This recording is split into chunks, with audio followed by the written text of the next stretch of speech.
Rare Gem Productions proudly presents Entrepreneurially Thinking.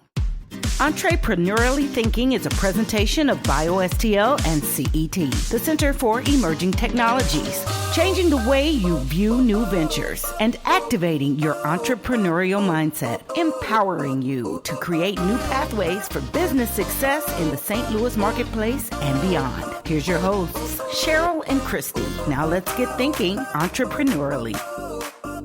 Welcome back to the Entrepreneurially Thinking Podcast. I'm Christy Maxfield. And I'm Dr. Cheryl Watkins-Moore. As you guys know, I lead our STEM Entrepreneurial Inclusion Initiative for BioSTL. Hey, girl. How are you? Woo-hoo, 10 seasons. We're almost wrapping up. We are. We're getting ready to plan season 11. So if anybody's got some guest ideas, we're happy to hear them. Yeah. By the end of the year, we'll have 12 seasons under our belt, and we'll be rocking and rolling.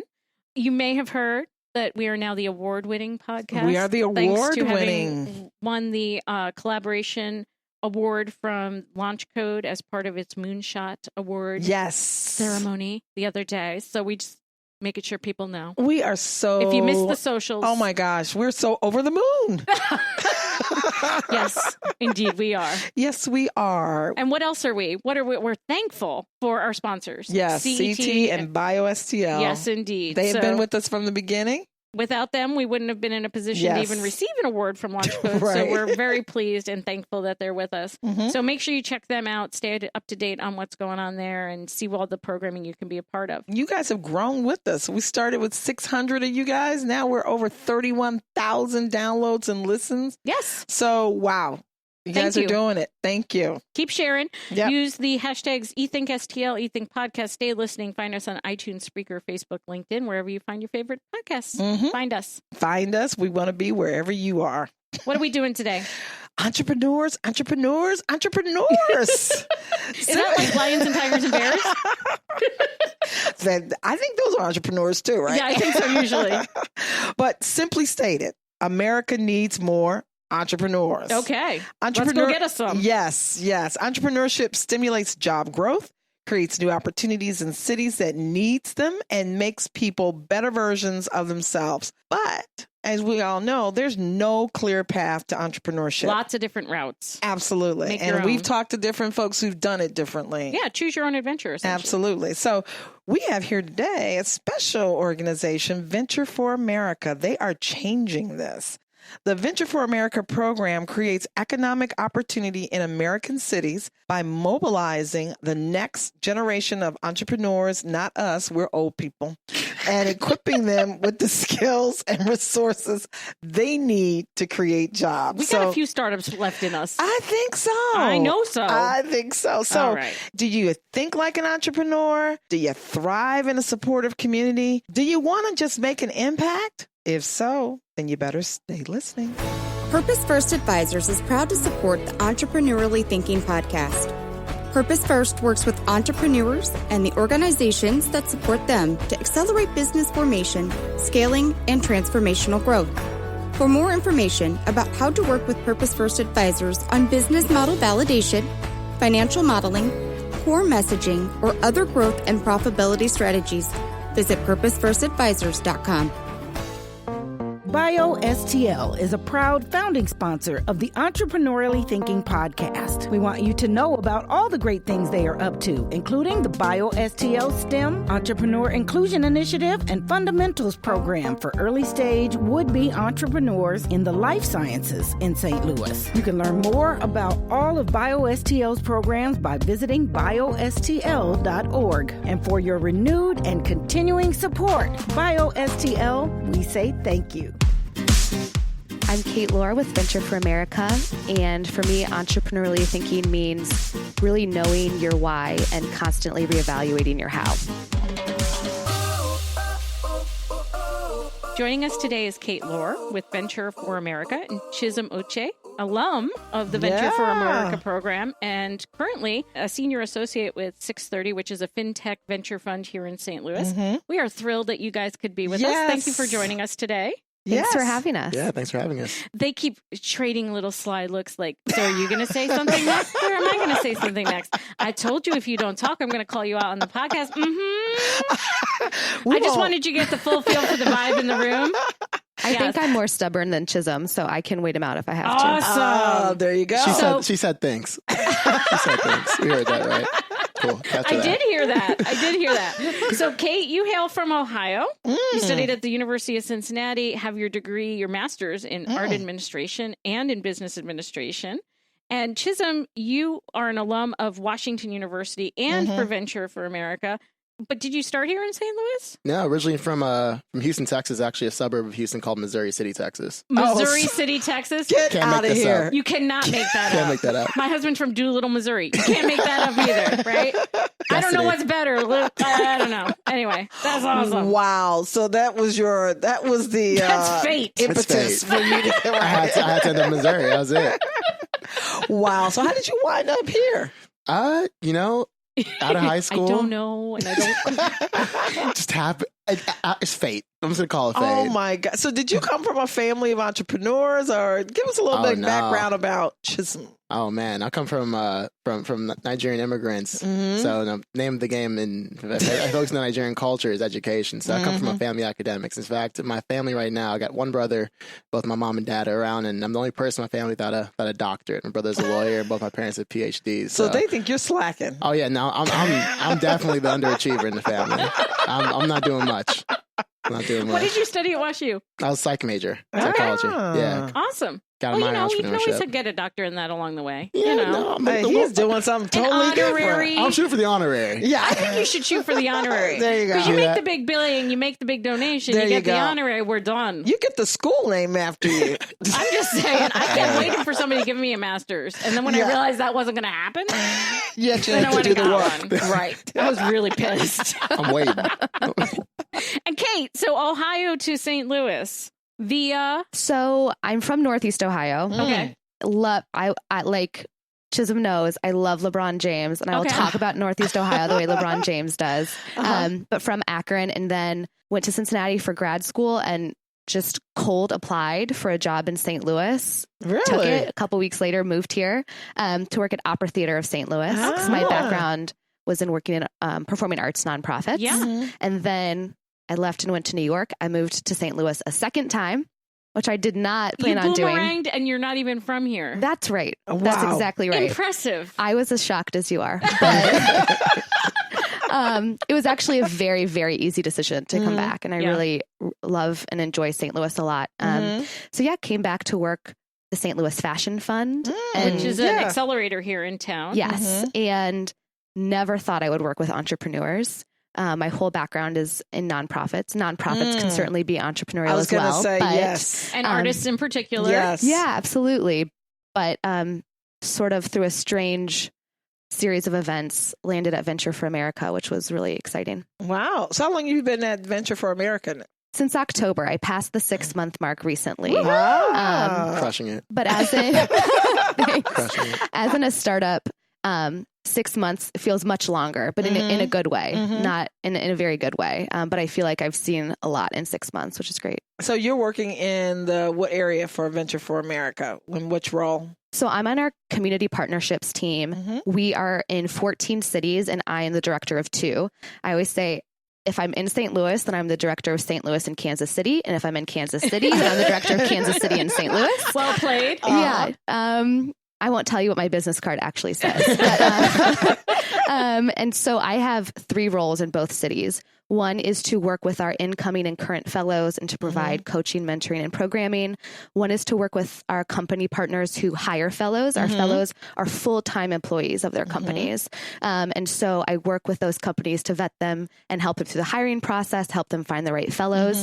And then I also work with our great network of supporters and donors in both cities. Yes. Awesome. So as an alum of the program, How did Chisom- you find this program, Chisom? Yeah. Oh, man. Psychology degree, Yeah. Oof. kicking around, Yeah. saying, Graduated. yeah, pay me to work for 2 years. That sounds awesome. Yeah. So the Venture for America actually came senior year, junior summer, going senior year. I accepted a job with Target.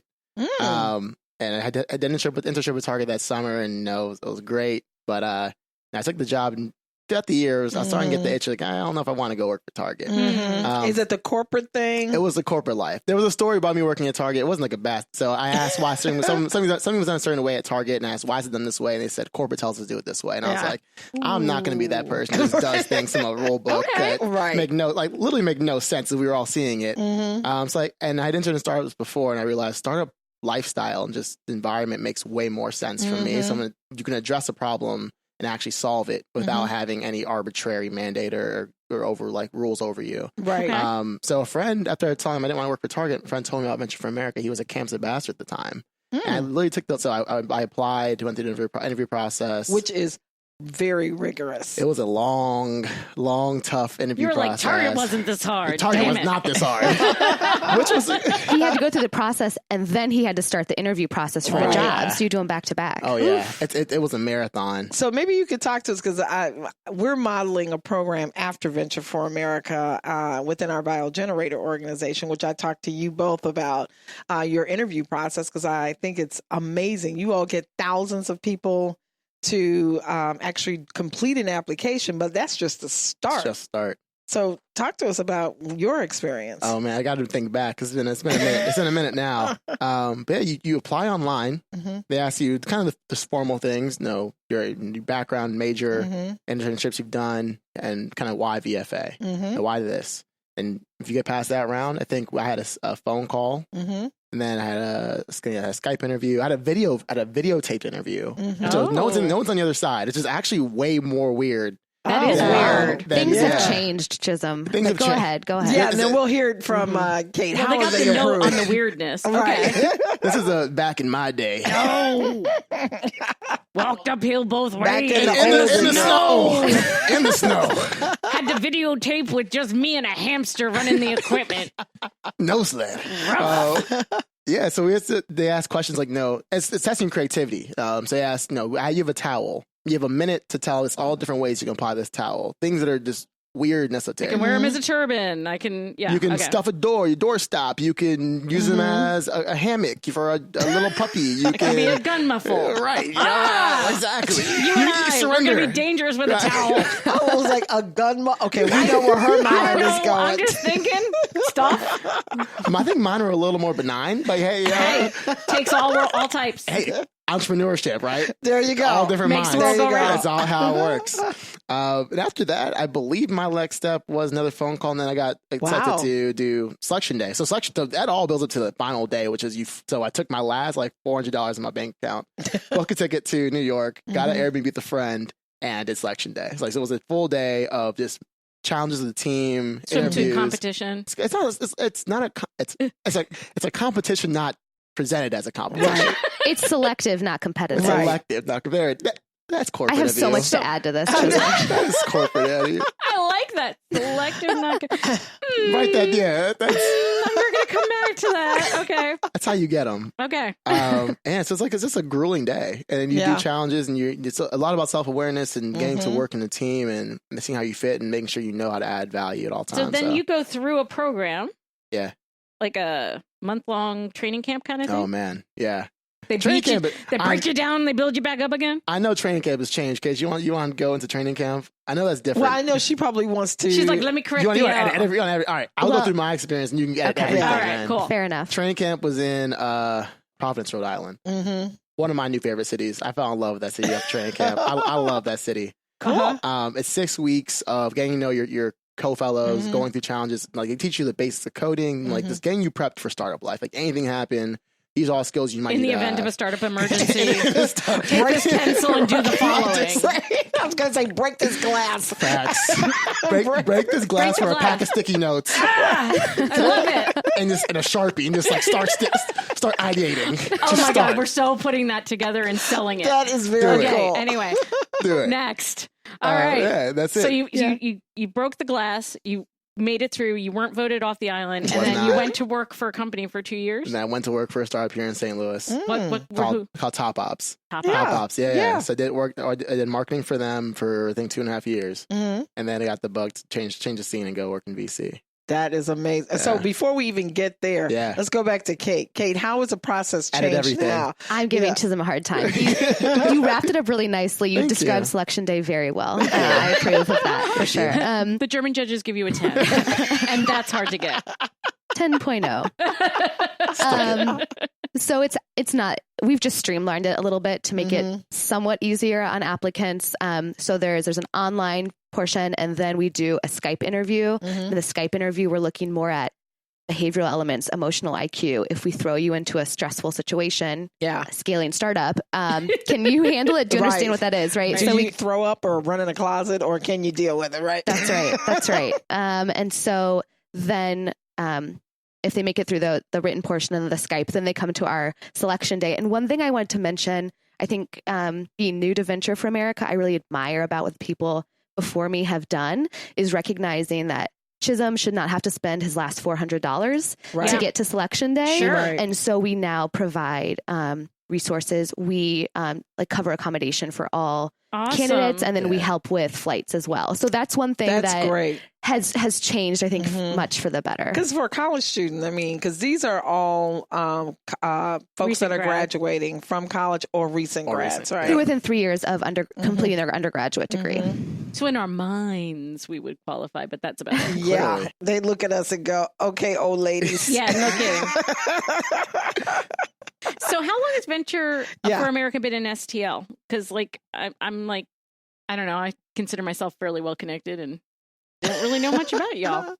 So the Venture for America organization was founded in 2012, but our first class in St. Louis was 2014. Yeah. And Chisom can tell you much more about that history. Were you part of the first class? I was the first class in St. Louis. Wow. Yeah. Wow. So things have evolved. Oh man, you have no idea. Things have changed.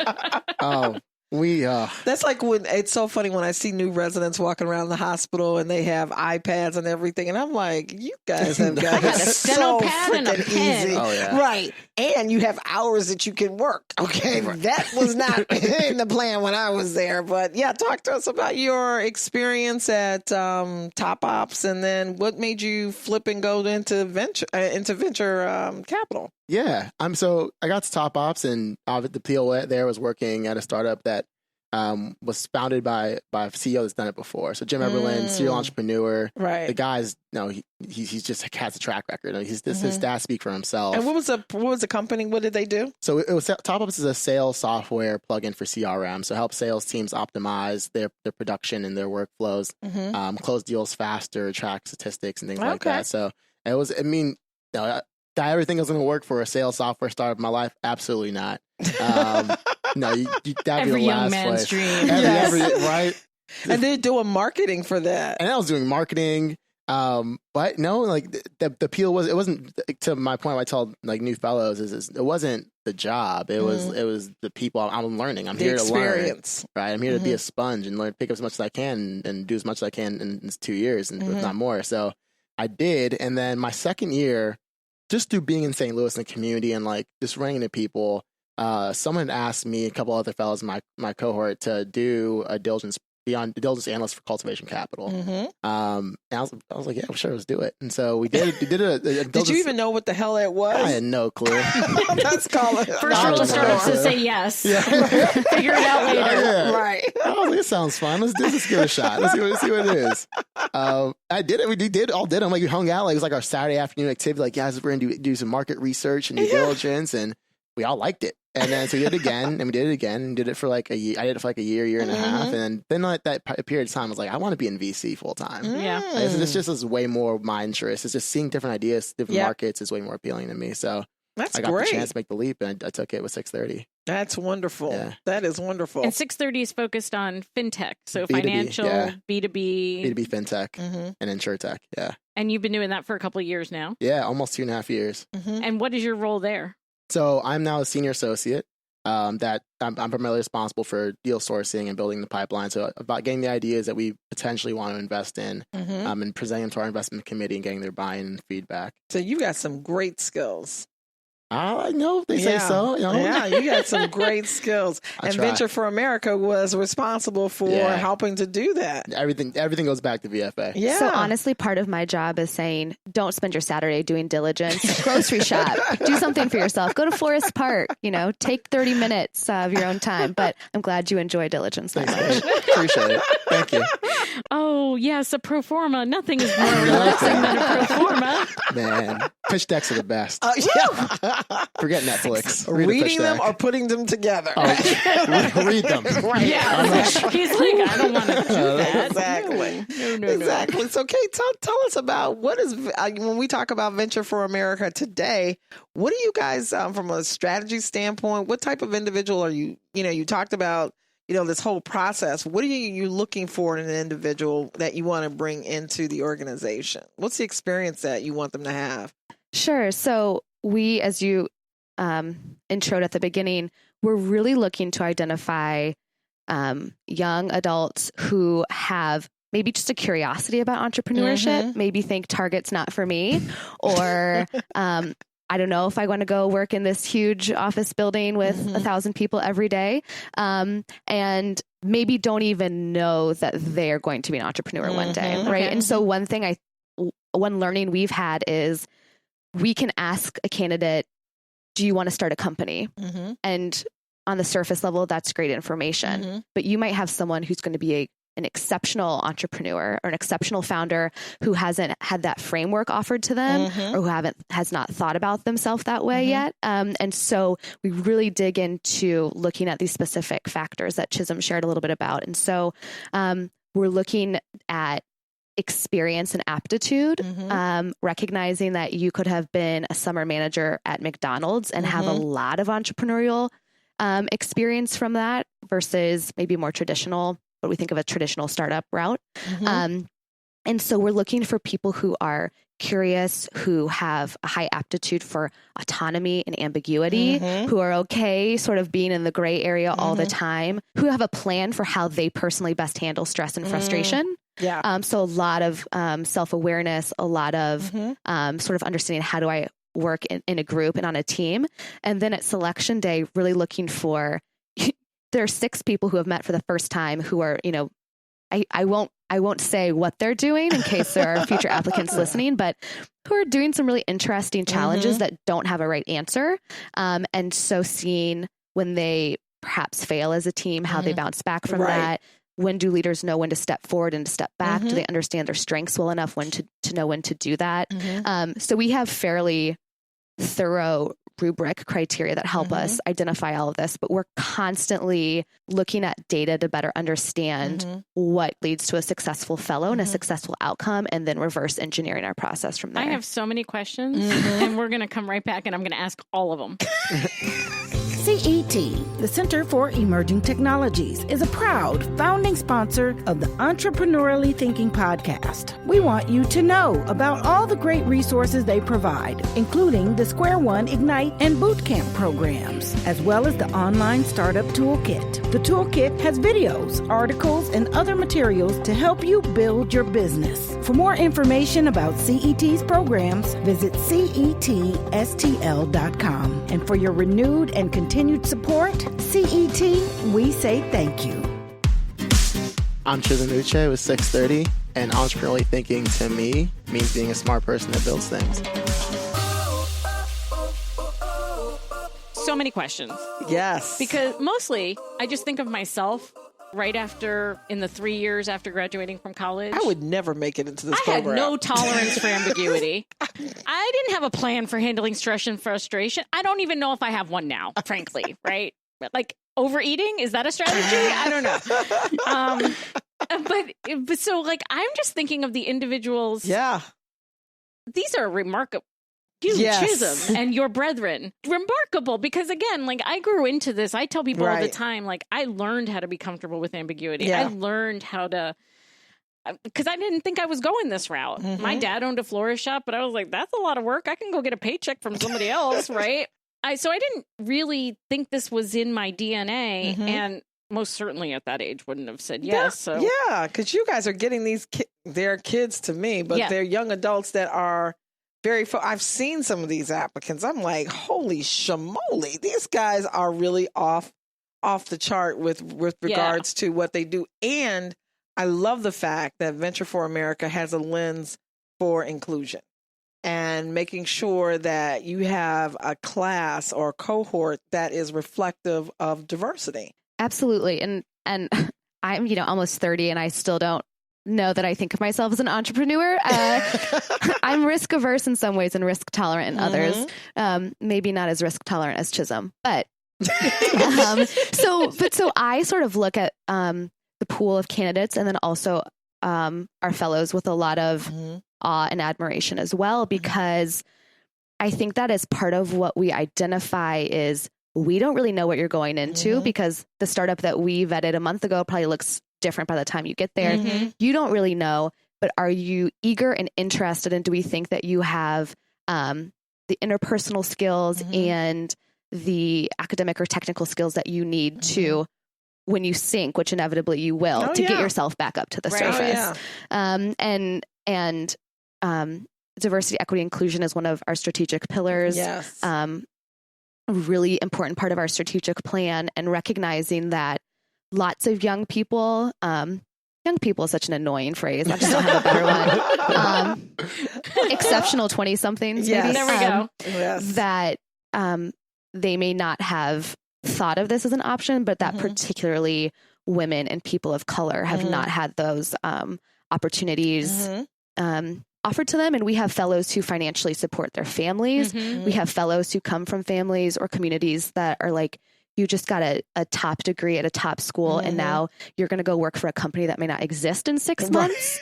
And so we do. What, are you crazy? Exactly. I mean, I think that like anybody's mom is probably saying that, but you know, especially people of color. I mean, that's a big hurdle because coming out, if you've gone to Brown or WashU and you're coming out and your family's like, woohoo, look at this. You come from a top school and you want to do what now? Yeah. What? Tough conversation. Yeah. Oh, man. Yeah. So, I think that what Venture for America is doing, because you guys haven't been around for like 20 years or anything like that, you're building this cohort of entrepreneurs that are going out here and changing the world. That's what I think. Yeah, we're really, we sort of had a couple of big milestones. We have a team on the staff, our launch team, that exclusively focuses on supporting companies founded by VFA alum. And we had our first exit this year. So that was really, really exciting. And when you benchmark. say supported, you're talking about through funding. Yes. So we have a team. Chisom knows them very well also. And they, connect people with funder and mentor and advisor networks. But VFA also has $1 million seed fund that exclusively invests in our fellow founded ventures. That's so great. You said at the beginning, you may ask, do you want to start a company? But that's one data point among many, many different data points. And it's not the defining characteristic of your fellows, right? Wanting to start a company is not necessarily the criteria for getting selected. Absolutely not, because we have fellows who come in saying, I'm going to start a company, who get in a year and they go, nope. And then, we have fellows who get in, I think, as with any of us, who maybe don't have the confidence or just haven't tested the waters yet. And within a month or a year, they're like, oh, this is 100% what I want to do. And I see this as a safe opportunity. I've said this to you, that for people who want to try entrepreneurship, this is really a safe way to do it. As safe as we can make it, at least. Well, and if I understand correctly, the training is not to go start your business. The training is to go work in a startup for 2 years. That's right. So we see a couple of what we think of as successful outcomes. So for us, a fellow coming in, having a positive experience, learning and taking that entrepreneurial mindset to wherever they go next, that's a win, right? Yep. Coming to St. Louis, whether they stay here or move on, going to take a job in San Francisco and saying, hey, Missouri's awesome. I had a great experience in St. Louis. It is a market worth investing in and looking at. That's a win. But in a perfect world, and our what we really hope happens. Change. That's right. We have our fellows either staying in their company or another startup and helping it continue to grow and scale in one of the markets we've identified where there's a robust startup ecosystem, but a need for talent. So they're either staying in their company past the 2-year mark and growing it, or they're coming out and starting their own company. And currently, we have about 800 in the community of current fellows and alum, and almost 30% of them have started a company. That's awesome. Yeah. So Chisom, you obviously know Kate well, but if I've got the timeline correct, she wasn't in her role when you were in the first inaugural cohort. We could have used her. So, she would have been great. Am I to take from that you are still very involved in the organization? Yeah, I would say I'm one of the more involved alum. I think that's a fair assessment. Okay. Either that or you've just, found each other in a corner and then realized that you had a lot of connections. I mean, it could happen anyway. It's a small town. But it sounds like you guys have gotten to know one another in that capacity. Yeah, I can start by saying that the fellows, the alums, Chisom and the alumni community did a lot of work to make VFA successful in St. Louis. Part of the reason you probably weren't super familiar with VFA before is because Chisom and his colleagues were working full-time jobs and supporting incoming fellows, with support from the broader VFA network, but really doing the legwork to make the program here successful. And we really owe a lot of that to them. And Chisom continues to be really engaged, but I'll let him speak to this, but they have just they're a wonderful group. They spend a lot of time together. They're really creative about what they do together. And they're really at the core of what makes the VFA community work here. Yeah. Culture was big when we got here. I mean, first year it was 5 guys when we got here, first group. 5 guys? That's it? Five Did y'all dudes. start the hamburger chain? We did not. I wish we did. Which is such a long way because now over in 2018 in our national and our local cohort, over 50% of fellows are women. Yeah. That's wonderful. So we're talking about coming a long way. Yeah. Even looking at St. Louis itself, I mean, the diversity of the fellows now in St. Louis, I mean, you really can't get less diverse than 5 males. So it's come a long way. So there was a mix of culture in that with the 5 males. Oh, yeah. So 2 white males, 1 Asian, 3 white males, 1 Asian, and myself as an African American male. Yeah. Yeah. Wow. So if you were looking at it, because you've been as a fellow now and a graduated fellow, we've talked about the experience of people going into the program. What about the startups? How do they benefit from having the fellow be part of their team? Right. What do you think, Chisom? If you were trying to sell this to startups, because startups have no money. Yeah. They have no time to teach anybody anything. So what would be how would you sell this to a startup? Yeah. I mean, the economic way of selling it that I actually hate proposing to people because people take it and run is that, well, one, we signed for VFA.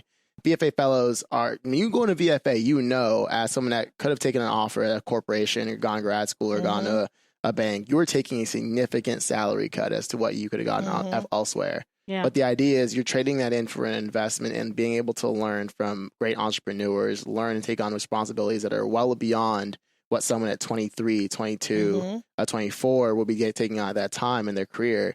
In a city where you can make an impact, you actually can become part of a community that is still developing and then growing a startup. And startups culture. See this as value then. Yeah, and I mean, and get nitty gritty. Like my fellow group, I'm sure everyone thinks they work hard. Like we hustled, we worked hard. And we wouldn't see each other. Some of us would walk into the house at 2:00 in the morning. Where have you been? I just left the office, and we could verify that. And wake up at 6:00, going back, and we put in the time. And I think that's just part of the VFA, the fellow culture. Not to be unhealthy with your work ethic, but you did this because you wanted to do it. Right, you were hungry. You really wanted. You came to work for a startup. You came to learn, and you were going to put in the time and the effort to get it done. And I think. I'm talking after we hearing back from our sponsors and our bosses, and we had a couple panels on it that resonated. These fellows they will work hard. They want to learn. They want to take our responsibility. And I've seen the current class, and their backgrounds. These people are extremely impressive. Yeah. I mean, it's not just people in business. You guys look at people with different types of backgrounds. And they're coming from different coming from Brown versus other schools. So you guys are really impacting. How are you recruiting? So in Chisom's day, it was primarily word of mouth. So like Chisom said, he went to school with somebody, or there was a graduate of his school who let him know about the program. And for a long time, not for a long time, for the first few years, that was really how we went about that. But VFA has a full-time talent team. They are based in New York and Detroit and Columbus, and they do a lot of travel, but most of our recruitment is now done digitally. So if you sign up for our newsletter and you check the box, or you engage with us on social media in a way that indicates I'm interested in applying, or you connect with us in some way, our talent team, I should say, spend a lot of time texting, hey, Christy, our first application deadline is coming up. Can I get on the phone with you? Can I provide support? Do you have questions? That's cool. Because you're interactive. It's not just it's not passive. Absolutely. Because we want to make sure, just like with a job process, that you know what you're getting into and that this is what you want as well. And it allows us to really work with a much greater breadth of schools. So it's great to be working with a core group of schools that we've always worked with. But we only have so many people who can be on the ground so much of the time. And whether you go to, UMKC or Mizzou or somewhere else, we may not have a staff member on your campus, but that doesn't mean there aren't exceptionally talented students there who are great for our program as well. So taking a more digitally minded approach to how we're connecting has allowed us to be broader. Has your application pool grown? Yes. So this year was a record year. We had over 2,500 applicants, and we will end up with a national cohort of between 200 and 210. That's fantastic. So my question is, Chisom, you've worked in the startup, you've been through the program, and you've been in venture capital for a while now. When you look at startups, when you're doing deal flow and identifying potential investment opportunities, what are you looking for? Yeah, so it's unique for us. We're early stage investors, right? So people think of venture capital. I think usually the latest like private equity. You look at a pro forma and a model. You're like, oh, this model, this equation doesn't make sense, or the ratio is off. Like, we're early stage investors, so some of that matters, but not to a large degree. It really comes down to the market. Is this market a viable market? Is it growing? And then to me, what's really important is the team. Like, what? Not just your CV, like your background, but like truly, are you personable? Can you actually build a team around this idea? Do you have the energy to inspire others to work for you to bring us to life, but also to obviously inspire others to actually buy it and become your customers and partners? That's one of the things we always talk about. It's, people think the technology is sexy, but most investors are investing in the team. Do you have a team that has knowledge? Do they have the ability to execute as well? Because I can put a crappy team on a great project and it ain't going to happen. Right. But I can put a great team on a crappy project and it might get hit out the park. Yeah. So. There have been some products I've seen get acquired for 9 figures. I've seen the products. I'm like, what? How? This is a terribly designed product. But they have a great sales team and their CEO built a wonderful company with people that actually know how to power it. So it doesn't always come down to what you build. It's how you sell it. There you go. That's awesome. Well, we really appreciate you guys coming out. Yes. I mean, from all the work you're doing to source deals as part of 630 and live the venture capital dream. And Kate, to clearly a woman of 2 cities. That's a lot of work, and your passion is palpable. So we just really appreciate. So if we wanted to stay in touch with you, if we want to find out more about Venture for America, what would we do? How would we find out? You can check out Venture for America, FORAmerica.org on our website. You can see all of the local fellows and all of our national fellows, which is cool. We also have a really exciting Instagram. So you can check out Venture for America on Instagram, Facebook, and Twitter. And if you have questions about hiring as a company, or someone who'd make a great applicant, you can email me at Kate, Kate, at ventureforamerica.org. Awesome. When are you going to do the Venture for America for like middle-aged people? Cheryl, if put a plan together for me, I'll take a look. We'll make it happen. That is a brilliant answer. See, I know. She puts it back. That's smart. Oh my God. You are brilliant. Cheryl, put that plan together. I look forward to seeing it. Christy, I'll know where that ask is coming from now. I have this great idea. What do you think? Thank you for the heads up. Yes. Appreciate that. Chisom, if people want to know more about this 630 thing and fintech and venture capital and where to find you, all that kind of good stuff, where can they find out more? Find me on LinkedIn. Feel free to reach out to me there, or you can email me at Chisom, CHISOM, at 630.co, spelt out. There you go. Yeah. Awesome. Well, thank you guys so much. It was really a lot of fun. Doing great stuff. Thank you so much. Changing the way you view new ventures, unlocking your creativity and innovation, igniting your thinking about entrepreneurship. It's Entrepreneurially Thinking. Get connected and discover more. Visit entrepreneuriallythinking.com to listen to all your favorite episodes and learn more about our guests, hosts, and sponsors. Feeling inspired? Be sure to share your thoughts, questions, and stories in the comments section. And don't forget to leave us a 5-star rating on Apple Podcasts. The best way to show love is to share and subscribe. Let everybody know that you're entrepreneurially thinking.